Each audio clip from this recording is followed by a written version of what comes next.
এটা দিয়ে খেয়ে নিচ্ছি। শাকটা ছিল হচ্ছে কলমি শাক, এটা খেতে অনেক বেশি মজা ছিল, এটা আম্মু রান্না করে রেখেছিল।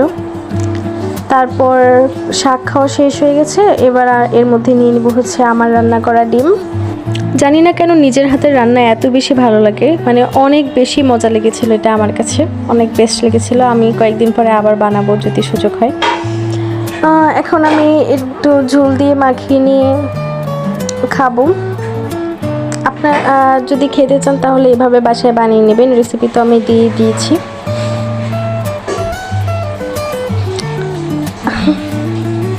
তারপর এটা হচ্ছে ডাল নিয়ে নিয়েছি।